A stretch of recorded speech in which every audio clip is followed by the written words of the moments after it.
സിപിഐയും സിപിഎമ്മും തത്വാധിഷ്ഠിതമായ ആശയഗതിയുടെ അടിസ്ഥാനത്തിൽ ഒന്നാകണമെന്നാണ് തന്റെ ആഗ്രഹമെന്ന് സിപിഐ സംസ്ഥാന സെക്രട്ടറിയായി തെരഞ്ഞെടുക്കപ്പെട്ട ബിനോയ് വിശ്വം. മുന്നണിയിൽ എതിർ അഭിപ്രായങ്ങൾ ഉണ്ടെങ്കിൽ അത് ബന്ധപ്പെട്ട പ്ലാറ്റ്ഫോമിൽ പറയും. സിപിഐ എപ്പോഴും എതിർത്ത് നിൽക്കണമെന്ന് പറയുന്നത് ശരിയല്ല. മുസ്ലിം ലീഗ് LDFിലേക്ക് വരുന്നുവെന്ന് ആവേശത്തോടെ പ്രചരിപ്പിക്കുന്നത് ലീഗിന്റെ പ്രാധാന്യം വർദ്ധിപ്പിക്കാനേ ഉതകൂ എന്നും ബിനോയ് വിശ്വം പറഞ്ഞു. കേരളത്തിലെ ക്രൈസ്തവർ BJPയുടെ ചതിക്കെണിയിൽ വീഴില്ല. പ്രയോഗിച്ച് പരാജയപ്പെട്ട ആശയഗതിയാണ് മാവോയിസം എന്നും ബിനോയ് വിശ്വം പറഞ്ഞു. എന്നാൽ അവരെ വെടിവെച്ചു കൊല്ലുന്നതിനോട് യോജിപ്പില്ലെന്നും ബിനോയ് വിശ്വം വ്യക്തമാക്കി. ന്യൂസ് 18 അനുവദിച്ച അഭിമുഖത്തിലാണ് ബിനോയ് വിശ്വത്തിന്റെ തുറന്നു പറച്ചിൽ. സൗമ്യതയുടെ ആൾരൂപം, എന്നാൽ നിലപാടുകളിൽ വ്യക്തതയും കണിശതയും. ശ്രീ ബിനോയ് വിശ്വം CPIയുടെ പുതിയ അമരക്കാരനായി എത്തിയിരിക്കുന്നു. ഏറ്റവും ആദ്യത്തെ ഉദ്യമം വരുന്ന പാർലമെന്റ് തിരഞ്ഞെടുപ്പാണ്. പാർട്ടിയെയും മുന്നണിയെയും നയിക്കുക, വലിയ വിജയത്തിലേക്ക് എത്തിക്കുക, എന്തൊക്കെയാണ് മനസ്സിലുള്ളത്? ഇതുതന്നെ ഒരു വലിയ സമരമാണിത്. ഈ സമരത്തിൽ CPIയുടെ ലക്ഷ്യം കേരളത്തിലെ എല്ലാ സീറ്റുകളിലും ജയിക്കലാണ്. CPIയുടെ മാത്രമല്ല, LDF ജയിക്കണം എല്ലാ സീറ്റുകളിലും. LDF ജയിച്ചാലേ ഇന്ത്യ സഖ്യം ഉയർത്തിപ്പിടിക്കുന്ന രാഷ്ട്രീയമുണ്ട്. ആ രാഷ്ട്രീയം ആത്യന്തികമായി RSS BJP വരവ് തടയുക എന്നുള്ളതാണ്. വീണ്ടും വരാൻ പാടില്ല. മോദിയുടെ ഗവൺമെൻറ് വീണ്ടും വരാൻ പാടില്ല. വീണ്ടും RSS നയിക്കുന്നൊരു ഗവൺമെൻറ് വന്നാൽ ഇന്ത്യൻ സമൂഹത്തിൻ്റെ എല്ലാ നൈതികതയും നഷ്ടപ്പെടും.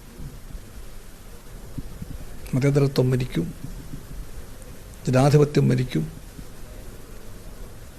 ഈ നാടിൻ്റെ ഭരണഘടനാ പ്രമാണങ്ങളെല്ലാം കുഴിച്ചു മൂടപ്പെടും. അതൊരു വൻ വിപത്താണ്.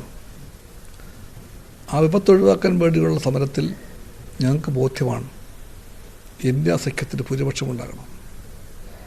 ആ ഭൂരിപക്ഷം ഉറപ്പാക്കണമെങ്കിൽ കേരളത്തിൽ നിന്ന് 20 സീറ്റുകളിൽ LDF ജയിക്കണം. ഒന്നാം UPA സർക്കാരിൻ്റെ ചരിത്രം നമുക്കറിയാം.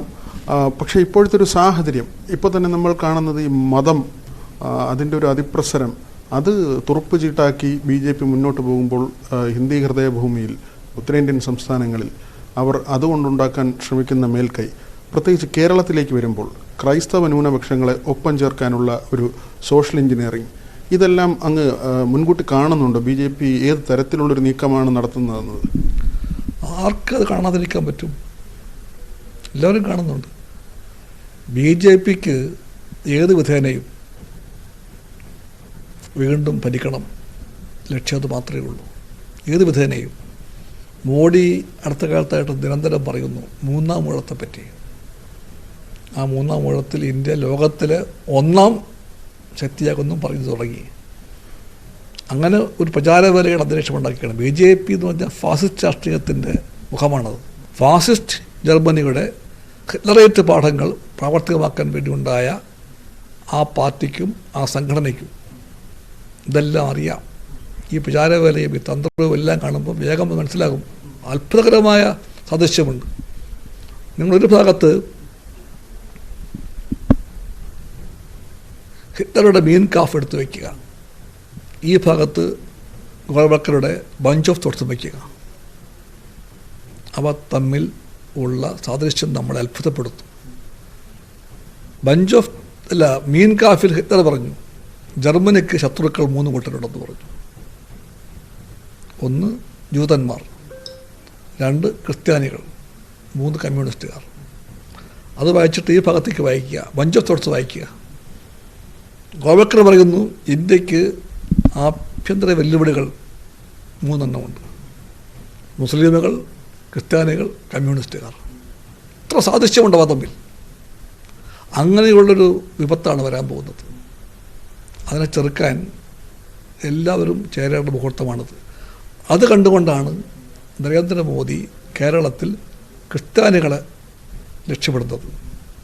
അതൊരു കെണിയോ കുരുക്കോ എല്ലാമാണ്. പക്ഷേ അതിൽ തലവയ്ക്കാൻ യാഥാർത്ഥ്യബോധമുള്ള ക്രിസ്ത്യൻ വിശ്വാസികൾ, ഇന്ത്യയെ സ്നേഹിക്കുന്ന മതവിശ്വാസികൾ, ക്രിസ്തുവിനെ അറിയുന്ന മതവിശ്വാസികൾ തയ്യാറാകില്ല, അതെനിക്ക് ഉറപ്പാണ്. തൃശ്ശൂരിൽ സ്ഥാനാർത്ഥി സുരേഷ് ഗോപി ആയിരിക്കുമെന്ന് വി മുരളീധരൻ പ്രഖ്യാപിച്ചു കഴിഞ്ഞു. സ്വാഭാവികമായിട്ടും CPIയുടെ ഒരു ശക്തി കേന്ദ്രമാണ്. അവിടെ സ്ഥാനാർത്ഥി തീരുമാനിക്കാൻ പോകുന്നേ ഉള്ളൂ. സുരേഷ് ഗോപി വരുന്നത് കൊണ്ട് ഏതെങ്കിലും തരത്തിലുള്ള വെല്ലുവിളി ഉണ്ടോ? സുരേഷ് ഗോപി ആദ്യം വരികയല്ലല്ലോ. അവിടെ വന്നു, സഹജമായ രീതിയിൽ എടുക്കുകയാണെന്ന് പറഞ്ഞു. ജനങ്ങൾ പറഞ്ഞു തൃശ്ശൂർ എടുക്കാൻ പറ്റില്ല, വല്ല കടലാസ് കോട്ടയം ഉണ്ടെങ്കിൽ അത് എടുത്തെന്ന് പറഞ്ഞു. പിന്നെ അസംബ്ലിയിലേക്ക് മത്സരിച്ചു. അപ്പോഴും തൃശ്ശൂർ പറഞ്ഞു ഇത് കേരളമാണ്, ഈ മണ്ണിൽ RSS രാഷ്ട്രീയത്തിന്, BJP രാഷ്ട്രീയത്തിന്, ജനങ്ങളെ ഭിന്നിപ്പിക്കുന്ന രാഷ്ട്രീയത്തിന് ഇടമില്ല എന്ന് പറഞ്ഞു. അപ്പോഴും തോറ്റു. വീണ്ടും മൂന്നാം തോൽവിയാണ് എൻ്റെ സുഹൃത്തായിട്ടുള്ള സുരേഷ് ഗോപിക്ക് ആഗ്രഹമെങ്കിൽ അദ്ദേഹം വരട്ടെ, മത്സരിക്കട്ടെ. ആര് തന്നെ വന്നാലും ശരി തൃശ്ശൂർ സ്റ്റേറ്റിൽ LDF ജയിക്കും, നല്ല തിളങ്ങുന്ന വിജയം നേടും, ഉറപ്പാണത്. 19 സീറ്റിലായിരുന്നു കഴിഞ്ഞ തവണ UDFന് വിജയമുണ്ടായത്. ആലപ്പുഴയിൽ ആരിഫ് വിജയിച്ചു. പിന്നീട് മുന്നണി മാറ്റമൊക്കെ ഉണ്ടായപ്പോൾ ഒരു സീറ്റ് കൂടി വന്നു. അങ്ങ് ഇത്തവണ തെരഞ്ഞെടുപ്പിൽ എത്ര സീറ്റുകളാണ് LDFന് പ്രതീക്ഷ? LDFൻ്റെ പ്രവർത്തകൻ, CPI സെക്രട്ടറി എന്ന നിലയിൽ ഞങ്ങൾ ലക്ഷ്യമാക്കുന്നത് LDF രാഷ്ട്രീയത്തിൻ്റെ വിജയത്തിന് വേണ്ടി മാത്രമല്ല, ഇന്ത്യ സഖ്യത്തിൻ്റെ രാഷ്ട്രീയം കൂടി വിജയിക്കാൻ ലക്ഷ്യമാക്കുന്നത് BJPക്കെതിരായി എതിരായി എല്ലാ പേരും നിൽക്കുമെന്ന് ഉറപ്പാക്കാൻ, RSS രാഷ്ട്രീയത്തെ എല്ലാ കേരള MPമാരും ചെറുക്കുമെന്ന് ഉറപ്പാക്കാൻ 20 മണ്ഡലങ്ങളിലും LDF ജയിക്കണം എന്നാണ് ഞങ്ങളുടെ ലക്ഷ്യം. ഇനി അങ്ങ് ഈ സെക്രട്ടറി സ്ഥാനത്തേക്ക് വന്നതുമായി ബന്ധപ്പെട്ടാണ്, കാനത്തിന് ശേഷമുള്ളൊരു വരവാണ്. ഇപ്പോൾ വെളിയമാവട്ടെ, ചന്ദ്രപ്പനാകട്ടെ, അവർക്കൊക്കെയും LDFനുള്ളിൽ തന്നെ CPMനോട് എതിർപ്പുള്ള വിഷയങ്ങളുണ്ടായാൽ അവർ ശക്തിയുക്തം എതിർക്കുന്നൊരു രീതി ഉണ്ടായിരുന്നു, ശൈലി ഉണ്ടായിരുന്നു. പക്ഷേ കാനസഖാവിൻ്റെ കാലത്ത് വന്നൊരു ചെറിയൊരു അല്ലെങ്കിൽ ആരോപണമെന്നോ അല്ലെങ്കിൽ അദ്ദേഹത്തെക്കുറിച്ചുള്ളൊരു അഭിപ്രായമെന്നോ നിലയിൽ വന്നത് അദ്ദേഹം ചിലതിൽ സമരസപ്പെട്ടു പോകുന്നു. എന്നാൽ അദ്ദേഹം ക്യാബിനറ്റിൽ പോയ ആളുകൾക്ക് കത്ത് കൊടുത്ത് പങ്കെടുക്കുന്നില്ല എന്ന് പറഞ്ഞ് വന്ന അനുഭവങ്ങളും ഉണ്ട്. എതിർക്കേണ്ടത് എതിർത്തിരുന്നു. പക്ഷേ പലപ്പോഴും ഒത്തുതീർപ്പിലേക്ക് പോകുന്നു എന്നുള്ള ഒരു കാര്യം അദ്ദേഹം നേരിട്ടിരുന്നു. താങ്കളുടെ ഒരു ശൈലി എങ്ങനെയായിരിക്കും? നിങ്ങൾ നിരീക്ഷകന്മാരുടെ പ്രശ്നങ്ങളാണ്. LDFനോ CPIക്കോ അത്ര പ്രശ്നങ്ങളൊന്നുമില്ല. നിങ്ങൾ സങ്കല്പിച്ച ഒരു പ്രശ്നം ഉണ്ടാക്കുകയാണ്. വെളിയം ഭാർഗവൻ, ചന്ദ്രപ്പൻ, കാനം, പന്ന്യൻ രവീന്ദ്രൻ ഇവരെല്ലാം ഉയർത്തിപ്പിടിച്ചത് CPI രാഷ്ട്രീയമാണ്. ആ രാഷ്ട്രീയത്തിൽ കാതലായ ഒന്നാണ് LDFൻ്റെ രാഷ്ട്രീയം. LDF രാഷ്ട്രീയം വിട്ട ഒരു CPI ഇല്ല. അതാണ് നിങ്ങളറിയാത്തതും ഞങ്ങൾക്കെല്ലാം അറിയാതും. അത് വെളിയത്തിനും അറിയാം, ചന്ദ്രപ്പനും അറിയാം, രവിയേട്ടനും അറിയാം, കാനത്തിനും അറിയാം, എനിക്കും അറിയാം. നിങ്ങൾക്കറിയില്ല. അതുകൊണ്ട് അറിയാൻ ശ്രമിക്കുക. CPI മനസ്സിലാക്കുമ്പോൾ നിങ്ങൾ ആ കാര്യം മനസ്സിലാക്കണം. ഇന്നത്തെ ഇന്ത്യൻ രാഷ്ട്രീയത്തിലെ ഏറ്റവും വലിയ സത്യം എന്താ? ഞങ്ങൾ പറയും CPI ബന്ധമാണത്. ഞങ്ങൾ ഒരേ പൈതൃകത്തിൻ്റെ പിൻഗാമികളാണ്, ഒരേ ആശയത്തിൻ്റെ ഭടന്മാരാണ് ഞങ്ങൾ, ഒരേ ശരിക്ക് വീട് നിൽക്കുന്നവരാണ് ഞങ്ങൾ. അതുകൊണ്ട് ഇന്ത്യൻ രാഷ്ട്രീയത്തിലെ നിങ്ങളുടെ ഏറ്റവും അടുത്ത ബന്ധു ആരാണ് എന്ന് CPIയോട് ചോദ്യം ചോദിച്ചാൽ ഏതുറക്കത്തിലും എഴുന്നേറ്റ് CPI പറയും CPM ആണെന്ന് പറയും. അതാണ് CPI ബന്ധം. അതിൻ്റെ കാരണങ്ങളുമുണ്ട്. രാഷ്ട്രീയത്തെ മനസ്സിലാക്കുന്നതിൽ, ഇന്നത്തെ വെല്ലുവിളികളെ കാണുന്നതിൽ, ഇന്ത്യ കടന്നു പോകുന്ന അവസ്ഥയെ മനസ്സിലാക്കി വ്യാഖ്യാനിക്കുന്നതിൽ എല്ലാ CPIക്കും CPMനും സമാനമായ കാഴ്ചപ്പാടുണ്ട്. LDFനെതിരായിട്ട് എപ്പോഴും പറയേണ്ട ഒരു പാർട്ടിയല്ല CPI. LDFൻ്റെ നിങ്ങളറിയേണ്ട കാര്യം അതാണ്. എത്രമാത്രം LDF CPMൻ്റേതാണോ അത്രമാത്രമോ അതിനേക്കാൾ കൂടുതലുമാണ് LDF CPIയുടേത്. അങ്ങ് UAPയുടെ കാര്യം പറഞ്ഞു. അതുപോലെ തന്നെ ഈ മാവോയിസ്റ്റ് ഏറ്റുമുട്ടലുകൾ, അതിനെപ്പറ്റി വ്യത്യസ്തമായ അഭിപ്രായങ്ങൾ വരുന്നുണ്ട്. എന്താണ് അക്കാര്യത്തിൽ അങ്ങയുടെ ഒരു അഭിപ്രായം? ഒരു ഐഡിയോളജി അല്ലെങ്കിൽ രാഷ്ട്രീയ ആശയം എന്നർത്ഥത്തിൽ കമ്മ്യൂണിസ്റ്റ് പാർട്ടി മാവോയിസത്തെ അംഗീകരിക്കുന്നില്ല. മാവോയിസം പാളിപ്പോയ രാഷ്ട്രീയമാണ്. ഇതാദ്യമായി പറഞ്ഞ പാർട്ടി CPI ആണ്. ലോക കമ്മ്യൂണിസ്റ്റ് പ്രസ്ഥാനത്തിൽ മാവോയിസം എന്ന ആശയം ഒരാശയമായി പൊന്തി വന്ന തുടക്കത്തിലെ തന്നെ പരസ്യമായി മാവോയിസം മാർക്സിസമല്ല, മാർക്സിസത്തിൻ്റെ വികൃതമായ അനുകരണമാണെന്ന് പറഞ്ഞ പാർട്ടിയാണ് CPI. അതല്ല മാർക്സിസം. അത്രയും വ്യക്തതയുണ്ട് CPIക്ക്. ഞങ്ങളവരെ കാണുന്നത് വഴിതെറ്റിപ്പോയ സഹാക്കളായിട്ടാണ്. ഒരു തെറ്റായ വഴിയിലേക്ക് വഴിതെറ്റിപ്പോയ സഹാക്കളായിട്ട് കാണുകയാണ്. ഞങ്ങളവരെ വർഗവരിയായിട്ട് കാണുന്നില്ല. ആ വഴിതെറ്റിപ്പോയ സഹാക്കളോട് ഞങ്ങൾക്ക് ആശയ സംവാദമുണ്ട്, രാഷ്ട്രീയ വിയോജിപ്പുകളുണ്ട്. ഇന്നലെയുണ്ട്, ഇന്നുമുണ്ട്, നാളെയും ഉണ്ടാകാം. സാമൂഹിക മട്ടത്തെപ്പറ്റിയുള്ള വിപ്ലവത്തെപ്പറ്റിയുള്ള മാവോയിസ്റ്റ് സങ്കല്പങ്ങളൊന്നും ഇന്ത്യൻ സമൂഹത്തിൻ്റെയോ രാഷ്ട്രീയത്തിൻ്റെയോ ലോകത്തിൻ്റെയോ ഇന്നത്തെ സത്യങ്ങൾക്ക് നിരക്കുന്ന ഒന്നല്ല എന്നാണ് CPIയുടെ അഭിപ്രായം. ആ അർത്ഥത്തിൽ ഞങ്ങൾക്ക് മാവോയിസവുമായിട്ട് ഒരുപാട് എതിർപ്പുകളുണ്ട്. പക്ഷേ അതിൻ്റെ പേരിൽ, രാഷ്ട്രീയമായ വിയോജിപ്പിൻ്റെ പേരിൽ ഒരാശയത്തെ കായികമായി വെടിവെച്ച് കൊല്ലുന്നതിനോട് ഒരിക്കലും ഞങ്ങൾ ആസ് എ കമ്മ്യൂണിസ്റ്റ് പാർട്ടി യോജിക്കുന്നില്ല. ഇതാണ് CPIക്കും CPMനുള്ള നിലപാട്. മാവോയിസത്തെ പറ്റിയുള്ള ഈ നിലപാട് CPIക്ക് മാത്രമുള്ളതല്ല. UAP ആകട്ടെ, ഈ മാവോയിസ്റ്റ് വേട്ടയെ പറ്റിയാകട്ടെ, ഞങ്ങൾക്കുള്ള അതേ കാഴ്ചപ്പാട് CPMനുമുണ്ട്. ആശയ വിയോജിപ്പുകളെല്ലാം ഉണ്ടായിരിക്കാം. അതിൻ്റെ പേരിൽ വെടിവെച്ച് വീഴ്ത്തലല്ല രാഷ്ട്രീയ വേട്ട ശരി. ഇതൊരു പുതിയ കാര്യമല്ല.